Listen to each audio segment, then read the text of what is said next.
Will there be DLC worlds? We'd love if there were. Will there be microtransactions? Hell no. Hell no.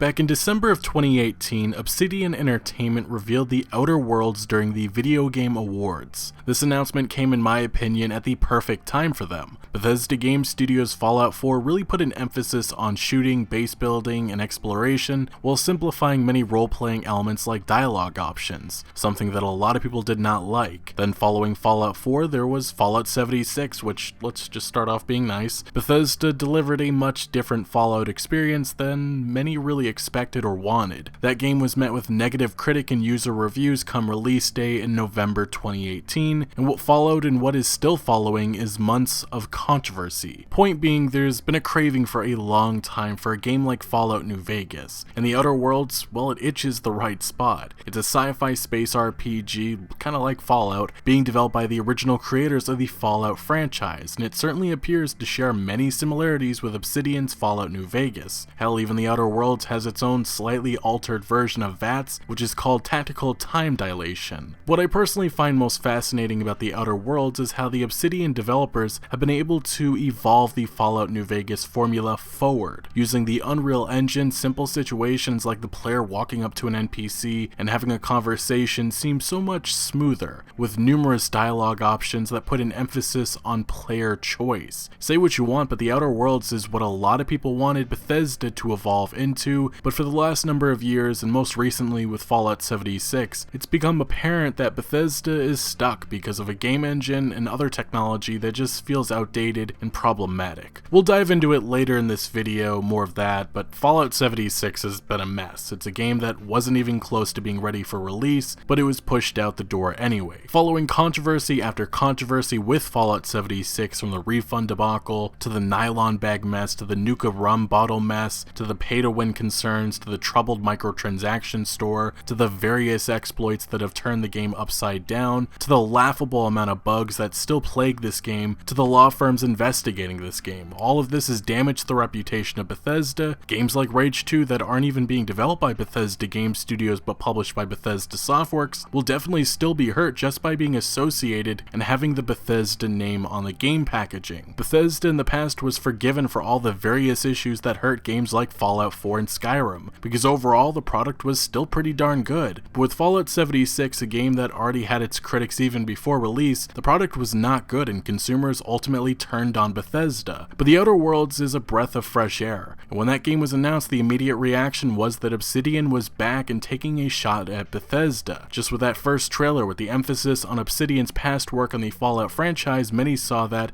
as an interesting potential shot at Bethesda. Heck, even Chris Avellone, a former Obsidian designer and writer, came to that same conclusion. But just recently, Obsidian did respond to many fans using the existence of the Outer Worlds as ammunition to criticize or mock Bethesda and the release of Fallout 76. First, Obsidian CEO Fergus Urquhart would explain to Game Informer that he was surprised that people came to this conclusion that they were intentionally poking at Bethesda with the announcement and reveal the Outer Worlds when Fallout 76 was pretty much being crapped on by everyone. He stated, "People even said things about our trailer, oh man, just slamming it home to Bethesda, because we said the original creators of Fallout and makers of Fallout New Vegas. We have storyboards from July that said that. I have no ill will for Bethesda, I love playing Fallout games. We're not fighting for the same dollars." And he would continue stating, "This is not meant to be negative. It can probably be taken as negative. We really enjoyed making Fallout New Vegas, and people really enjoy Fallout New Vegas. Bethesda is looking to take the Fallout brand in a different direction. There's nothing right or wrong about that. That's their choice. They own it, they can do what they want with it. But in our mind, there are people that enjoy where Fallout was. That is what we wanted to do with the Outer Worlds, to give people that. And you know what? Maybe that's a bad decision from the standpoint of the number of people that will buy it. I don't know. People seem to really enjoy what Fallout New Vegas was, so let's give them an experience that's as similar as we can to that."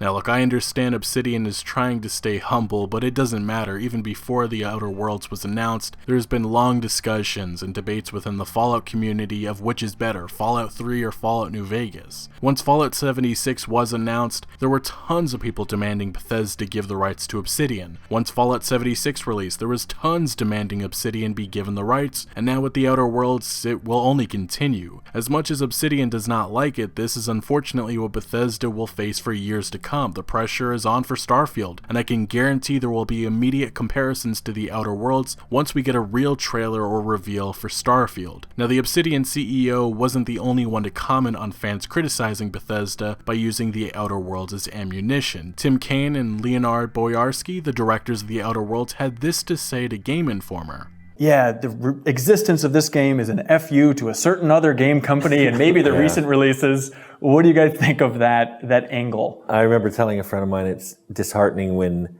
your game is used to tear down another game. When people aren't excited because your game is going to exist, they're excited because your game is going to show up another game.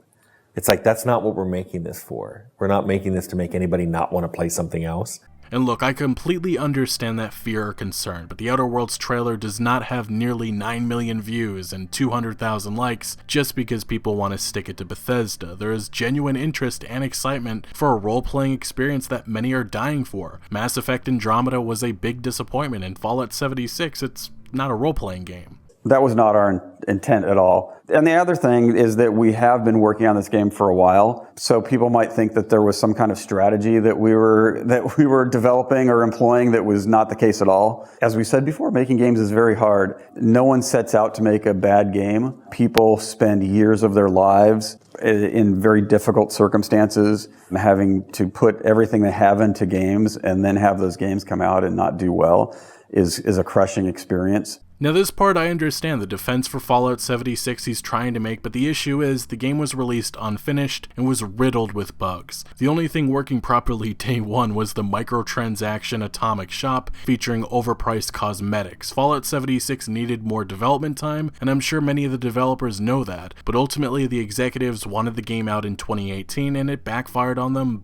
badly. No game developer sets out to deliver a bad game, I agree with that, but I believe that management at Bethesda thought that they could release the game in something that mirrors an early access state to mediocre reviews and improve it over time. Fallout 76 exists to keep this franchise making revenue for years to come until Bethesda gets around to Fallout 5. The reason why The Elder Scrolls Online exists is for that same exact reason. You don't keep a popular franchise dead anymore, you milk it until people grow tired of it. Anyway, Fallout 76 could have been a lot better, that's just something we all know, but it feels Bethesda executives got lazy and wanted to make a quick buck off a franchise they thought would sell no matter what.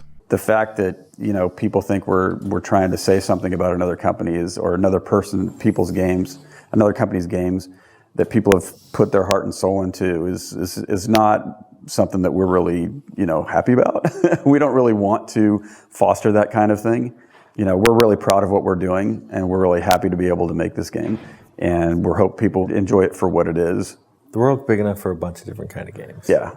The thing is about Tim Cain and Leonard Boyarsky, they are nice guys, and I seriously find it hard to believe they intentionally wanted to send an FU to Bethesda with the Outer Worlds. Fortunately, though, I just think, had Fallout 76 been met to decent or even positive reviews, no matter what, people would still believe Obsidian was taking a shot at Bethesda. Fallout 76 was a game that a lot of people did not want from the get-go, and seeing it fail has allowed many random users on various social media sites to further criticize and mock Bethesda. Fallout 4 and Fallout 76 have showed all of us that Bethesda wants to further take this franchise in, I guess you could call it, a new gameplay-focused direction, while with the Outer Worlds, like the Obsidian CEO said, it's their way of taking the Fallout New Vegas formula that so many loved and bringing it to a brand new franchise, and no matter what, comparisons will be drawn. Currently on every The Outer Worlds video, there is mention from various commenters of Bethesda. Typing The Outer Worlds on YouTube and checking whatever video, there will be top comments like, "You've been vilified by Bethesda. What's this non-Gamebryo witchery? Bethesda is so dead. Obsidian's capitalizing on Bethesda's failure, giving us exactly what we want. Bethesda had this coming. I hope this game is amazing and sells 20 million copies in the first month. Rest in peace, Bethesda. You had your run of outdated engines and buggy gameplay. Skyrim and Fallout may be a classic, but they certainly were not made to the copy and pasted and resold as new every single year, lazy and now incompetent." Not sure what that comment actually meant. This is our Fallout New Vegas 2, and the comments, they just go on and on. Now I think people need to manage expectations with The Outer Worlds. Obsidian has already said that it's not a big budget AAA game, it's more AA. Now if The Outer Worlds is a massive success, which I personally expect, it sure sounds like Microsoft, who now owns the developer, will give them the big budget and resources to make something huge, which will probably be The Outer Worlds 2. Remember, this particular game is being made under Take-Two's private division, and the deal was signed long before Microsoft purchased Obsidian Entertainment, but once this game is released and hopefully is a big success, The Outer Worlds 2 could be drastically bigger in scope. But even with The Outer Worlds not being this huge AAA title, it still looks to bring tons of hours of fun,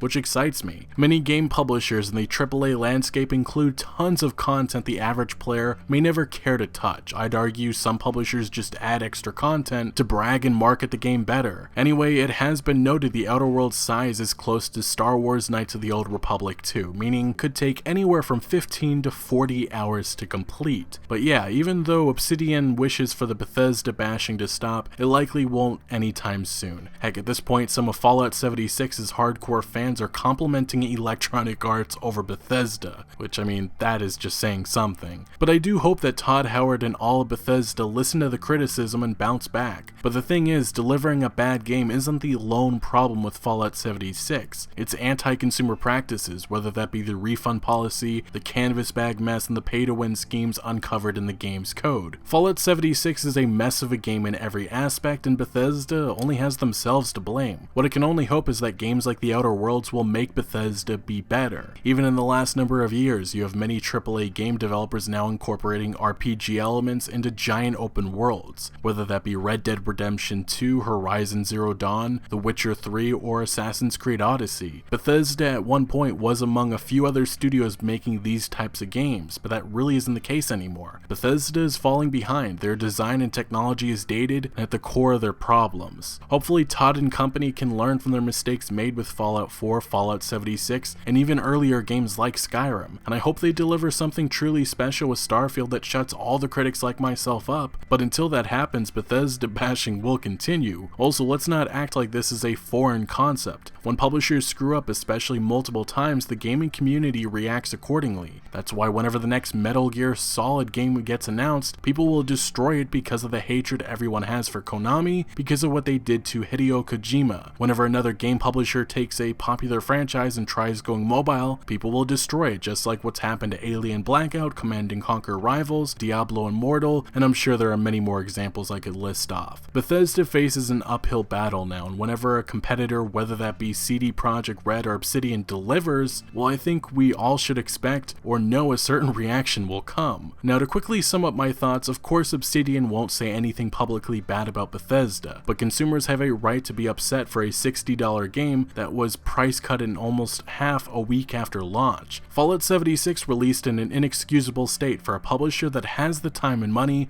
to deliver something much better that doesn't feel like an unfinished cash grab. But the excitement surrounding The Outer Worlds is because a lot of players are dying for this type of game, and fortunately Obsidian is answering the pleas of many who are disappointed by the road that Bethesda has taken. But yeah, these are just my opinions, but what do you make of the Obsidian developers' comments on not being happy by players using The Outer Worlds as ammunition to take aim at Bethesda? Let me know your thoughts down in the comment section below, but thank you for watching. Make sure to leave a like if you did enjoy this video or found any informative value, and make sure to follow my other social media accounts for updates on new videos. Links are always in the description below. I'm most active on Twitter giving opinions on news that I don't always get into video form, so make sure to follow me there. Also check out my Discord for all sorts of conversation on games, and again, thank you for joining. Consider subscribing for more videos like this, and I'll see you later.